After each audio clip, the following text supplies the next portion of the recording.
আল্লাহ নবীর একজন সাহাবী নাম ছিল হযরত বিলাল রাদিয়াল্লাহু তাআলা। তিনি ছিলেন হাবশী, আফ্রিকা বংশোদ্ভূত, কালো মানুষ, সুন্দর নয়, একেবারে কালো। আমরা যেখানে আছি যারা এরকম কালো একজন এখানে নাই। আফ্রিকার মানুষ যারা কালো, একেবারে কালো মানুষ যারা, ওই রকম ছিলেন বিলাল। টাকার কিনা গোলাম। উমাইয়া ইবনে খালফ ছিল তার মুনিব। বিলাল রাদিয়াল্লাহু তাআলার মালিক বা মুনিব। সে কাজ করাই তো বেশি, খাবার দিত কম, দুর্বল করে ফেলছে। গোলামদের দ্বারা কাজ করাই তো বেশি, খাবার দিত কম। হাবশী গোলাম। সম্মানিত হাজিরিন, হযরত বিলাল রাদিয়াল্লাহু তাআলা আনহু আপনার আমার নবীর রিসালাতের দাওয়াতের কথা শুনে প্রথম চান্সেই কালেমা পড়ে মুসলমান হয়ে গেলেন। বিলাল রাদিয়াল্লাহু তাআলা আনহু মুসলমান হওয়ার পরে উনার মুনিব উমাইয়া ইবনে খালফ বিলাল রাদিয়াল্লাহু তাআলা আনহুর উপর অত্যাচারের মাত্রাটা বাড়াই দিল। আগে কম আঘাত করত, এখন বেশি আঘাত করে। বারবার আহ্বান করে মুহাম্মদের ধর্ম ছেড়ে দাও। হযরত বিলাল রাদিয়াল্লাহু তাআলা আনহু বলেন, না না, জীবন গেলেও রাহমাতাল লিল আলামিন নবীর কাছে কালেমা পড়ে মুসলমান হয়েছি, ঈমান ছাড়তে পারবো না। উমাইয়া ইবনে খালফ যত সময় যায় আল্লাহর নবী সাহাবী বিলাল রাদিয়াল্লাহু তাআলা আনহুর উপর অত্যাচারের মাত্রাটা আরো বাড়াই দেয়। এক সময় কি করলো, একদিন উত্তপ্ত বালুর মধ্যে বিলাল রাদিয়াল্লাহু তাআলা আনহুরে শুয়ে দিয়ে বুকের উপরে বিশাল বড় পাথর রেখে দিল। পাথরের চাপকে বিলাল রাদিয়াল্লাহু তাআলা কথাবার্তা বলতে পারতেছেন না। আর উমাইয়া ইবনে খালফ বলে, এখনো সময় আছে, তুমি মুহাম্মদের ধর্ম পরিত্যাগ করো, যদি করতে করো তাহলে তোমাকে ছেড়ে দিব, আর অত্যাচার করব না। হযরতে বিলাল রাদিয়াল্লাহু তাআলা নূর জবান থেকে একটি শব্দ বারবার উচ্চারিত হয়েছিল, সেটা হলো আহাদ আহাদ আহাদ। আর বলতে পারতেছেন না, ওনার এত কষ্ট হচ্ছে, বুকের মধ্যে পাথরের চাপ দেওয়াতে এত কষ্ট হচ্ছে, আর বাক্য বলার শক্তি নাই, শুধু আহাদ আহাদ বলেন। এটা দ্বারা উনি বুঝাইলেন, আমি এক মালিকের উপর ঈমান এনেছি, ওই আল্লাহর উপর ঈমান রাখবো, ঈমান ছাড়বো। আচ্ছা বলেন তো, এরকম ঈমানের পরীক্ষা যদি আপনার আমার জীবনে আসে, আমরা কি করব ভাই? আমরা সামান্য একটু মুসিবত আসলে পরে, বিপদ আসলে পরে সহ্য করতে পারি না। আর এরকম যদি পাথর চাপা দেওয়া হয়, উত্তপ্ত বালুর মধ্যে শুয়ে দেওয়া হয়, বিলাল রাদিয়াল্লাহু তাআলা ওই অবস্থায় আহাদ আহাদ বলে আওয়াজ করলেন, ঈমান দেন নাই, এটার নাম ঈমান। হযরত আবু বকর সিদ্দিক রাদিয়াল্লাহু তাআলা আনহু একদিন বিলাল রাদিয়াল্লাহু তাআলা আনহুর উপর এই অত্যাচার দেখে সহ্য করতে পারলেন না। বললেন, উমাইয়া ইবনে খালফ, একটা মানুষ শুধু ঈমান আনার কারণে তুমি এত কষ্ট দিলে।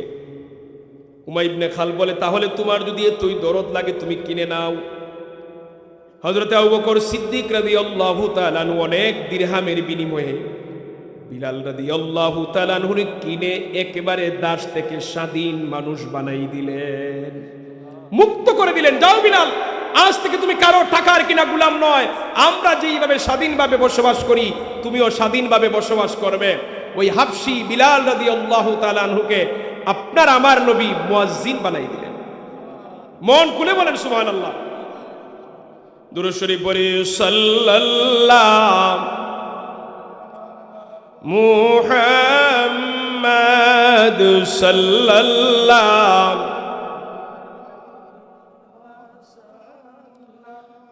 সাল্লাল্লাহু আলা মুহাম্মাদ সাল্লাল্লাহু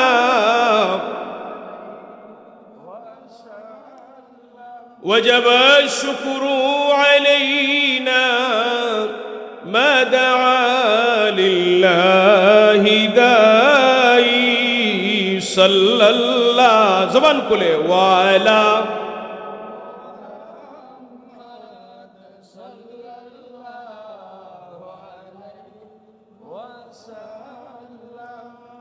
صلى الله على محمد صلى الله عليه। মুহতারাম হাজিরিন, আপনার আমার নবী একদিন কাবাগরের পাশে বসা, আমার নবীজির গড় আর আবু জেহেলের গড় কিন্তু পাশাপাশি, যারা গেছেন দেখছেন একেবারে নিকটে। আমার নবীজির গড়টা বর্তমানে মাকতাবা, লাইব্রেরি, আর আবু জেহিল্লার বাড়িটা পেশাবখানা, ওযুখানা, ঠিক না? একবারে কাছাকাছি। তো আমার নবীজির সাথে আবু জেহেলের প্রায় সময় দেখা হইতো, গড় থেকে বেরোলি দেখা হইতো। একদিন আবু জেহেল বের হয়ে আপনার আমার নবীরে অশ্লীল ভাষায় গালিগালাজ করছে, খুব খারাপ ভাষায় গালিগালাজ করছে। আপনার আমার নবী একটা গালির জবাবও দেন নাই, সবর করে বসে আছে। গালি দেওয়া অত্যাচার, একজনের উপর জুলুম, অশ্লীল ভাষা গালিগালাজ করার পরে নবীজি কোনো কথা বললেন না। একজন বাদী মহিলা দেখছে, আল্লাহর নবী সাল্লাল্লাহু আলাইহি ওয়াসাল্লামের আপন চাচা আমির হামজা রাদিয়াল্লাহু তাআলা আনহু ছিলেন শিকারী মানুষ, তীরন্দাজ মানুষ, উভয় হাত দিয়ে, দুই হাত দিয়ে তরবারি চালাইতেন, এমন একজন দক্ষ সৈন্যবাহিনী ছিলেন। তখনও তিনি কালেমা পড়ে মুসলমান হন নাই। তিনি শিকারে গেলেন। শিকার থেকে এসে তাদের নিয়ম হলো কাবা ঘর আগে তাওয়াফ করবেন। তখনকার সময়ে যারা মুসলমান না, সবাই বরকতের জন্য কাবা ঘর তাওয়াফ করতেন। আমির হামজা কাবা ঘর তাওয়াফ করতে যাবেন, একজন বাদী মহিলা, পাগল নাকি এত জোরে জোরে কথা বলে আমার ডিস্টার্ব।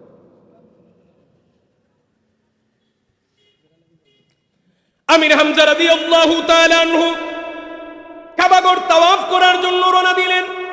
বাদী মহিলা ডেকে বলে, আরে আমির হামজা, তুমি জানো না তুমি যখন বাড়িতে ছিলে না, আজ আবু জেহেল তোমার ভাতিজা মুহাম্মদ রে এত বেশি অশ্লীল ভাষায় গালিগালাজ করেছে, যা শুনে আমি সহ্য করতে পারি নাই। তোমার ভাতিজা কোনো প্রতিবাদ করে নাই, নীরবে বসে রয়েছে, ধৈর্য ধরেছে। আমির হামজার অন্তরে নবীজির প্রতি মায়া লাগলো। আমার ভাতিজারে গালিগালাজ করবে, এত বড় সাহস আবু জেহেলের। উনি কাবা ঘর তাওয়াফ করতে না গিয়ে আবু জেহেলকে তালাশ করতে লাগলেন। গিয়ে দেখেন কয়েকজন মানুষকে নিয়ে আবু জেহেল আলাপ আলোচনা করতেছে, গল্প করতেছে। হাতের মধ্যে ধনুক ছিল, ধনুক দিয়ে আবু জেহেলের মাথার মধ্যে এমন জোরে আঘাত করেছেন, মাথা ফেটে রক্ত বের হওয়া আরম্ভ হয়েছে। সুবহানাল্লাহ। অথচ মুসলমান না। এবার আসেন মাদানী জীবনে যাই, আলোচনার সাথে সামঞ্জস্য করার জন্য। মাদানী জীবনের শুরুটা ছিল মুসলমানের জন্য আরো বড় বিপর্যয়ের। হিজরত করে যখন মদিনায় গেছেন, মক্কা থেকে দুর্বল মুসলমানরা মদিনায় গেছেন। মদিনার মুসলমানরা তাদের ধন সম্পদ মক্কার মুসলমানদেরকে বন্টন করে দিয়েছেন। এরা মুহাজির, তারা আনসার, বাগবাটুয়ারা করে নিছেন দুর্বল। তখন মদিনার আধিপত্য ছিল ইহুদিদের হাতে। এইদিকে মক্কার কাফেররাও ষড়যন্ত্র করে। অর্থনৈতিক সমস্যা, সামাজিক বয়কট, তারপরে খাবার নাই, এত দুর্দশা চলতেছে।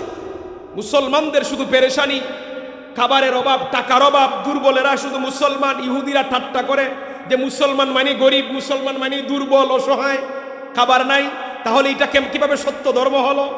সত্য ধর্ম হলে কেন আল্লাহ তাদের প্রতি দয়া করেন না? আমরা লাত মানাত উজ্জার নিজের হাতে মূর্তি বানাই, ইবাদত করি, আর আমাদের এই মূর্তিগুলোর বরকতে আমরা ধনী। এইভাবে ঠাট্টা বিদ্রুপ করে। সম্মানিত হাজিরিন, আল্লাহ রব্বুল আলামিন মুসলমানদের এই দুর্দিনে কোরআনুল কারীমের সূরা বাকারার 214 নম্বর আয়াত নাজিল করে মুসলমানদেরকে সান্ত্বনার বাণী শুনাইলেন। সুবহানাল্লাহ বলেন। সূরা বাকারার 214 নম্বর আয়াত আল্লাহ নাজিল করলেন, আম হাসিবতুম আন তাদখুলুল জান্নাতা ওয়া লাম্মা يأتكم مثل الذين خلوا من قبلكم مستهم البأساء والضراء وزلزلوا حتى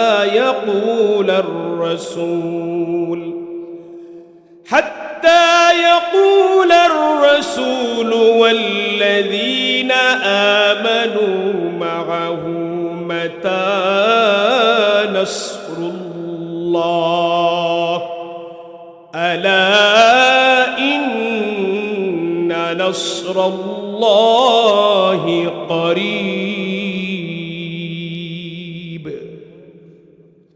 আল্লাহ তাআলা নাজিল করে দিলেন আয়াত। মানুষকে মনে করে যে মানুষ এমনি জান্নাতে প্রবেশ করবে, মানুষ কি মনে করে এমনি মানুষ জান্নাতে প্রবেশ করবে?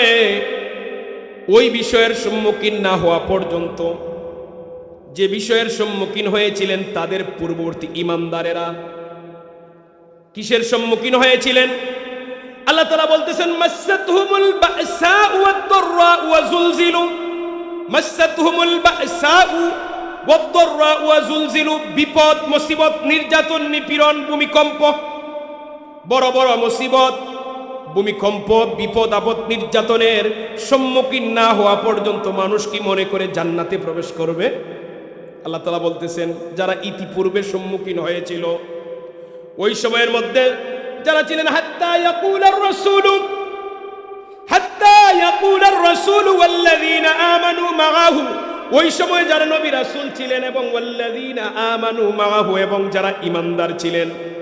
তখনকার সময়ের নবী রাসূল, তখনকার সময়ের ঈমানদার যারা ছিলেন, আমাদের নবীজির আগের যুগের কথা বলছি, তখন তারা বলছিলেন, নির্যাতন নিপীড়নের পরে সহ্য হচ্ছে না, তারা বলছিলেন, মাতা নাসরুল্লাহ, আল্লাহর সাহায্য কখন আসবে? এত মুসিবতে আছি আমরা, এত বিপদে আছি। মাতা নাসরুল্লাহ, আল্লাহর সাহায্য কখন আসবে? তখন আল্লাহ তাআলার পক্ষ থেকে সুসংবাদ দেওয়া হয়েছিল, আলা ইন্না নাসরাল্লাহি করিব, আল্লাহর সাহায্য অতি নিকটে। তাহলে বিপদ কোন সময় আসে? আল্লাহ তাআলার পক্ষ থেকে সাহায্য কোন সময় আসবে? যখন বিপদ আসার পরে ওই বিপদের সময় বান্দা ধৈর্য ধারণ করবে, বান্দা সবর করবে এবং আল্লাহ তাআলার উপর ভরসা করবে, আল্লাহ তাআলার নিকট সাহায্য কামনা করবে, তখনই আল্লাহ তাআলা সাহায্য করবেন। কিন্তু আমরা বিপদ আইনি পরে যদি আল্লাহ তাআলার উপর তাওয়াক্কুল ছেড়ে দিই, আল্লাহ শুধু বলে আমারই বিপদ দেয়, আর কেউ দেখে না, ধৈর্য হারা হয়ে যায়, তাহলে পরীক্ষায় ফেল করব, ঈমানও চলে যাওয়ার সম্ভাবনা থাকে ওই সময় মানুষের। আর মুসলমানরা এত কষ্ট, নির্যাতন, নিপীড়ন সহ্য করেছেন, শুধু আমাদের নবীর উম্মতেরা নয়, সাহাবায়ে কেরামরা নয়। আল্লাহ তাআলা আয়াত নাযিল করে জানিয়ে দিলেন, ইতিপূর্বে যত নবী রাসূল এসেছেন, নবী রাসূলদের উম্মতের মধ্যে যারা ঈমানদার ছিলেন, প্রত্যেকের উপরেই নির্যাতন, নিপীড়ন নেমে এসেছিল, প্রত্যেকেই ধৈর্য ধারণ করেছেন, সবর করেছেন, তখন আল্লাহ সাহায্য করেছেন। জবান খুলে বলি সুবহানাল্লাহ, আর একটু আওয়াজ করে বলেন সুবহানাল্লাহ। এই আয়াতে কারিমা নাযিল হওয়ার পরে মুসলমানদের হৃদয়ের মধ্যে শান্তি পাইলেন যে আমরা বিপদের মধ্যে আছি, অবশ্যই আল্লাহ তাআলা আমাদেরকে সাহায্য করবেন। ঈমানদাররা সবর করলেন।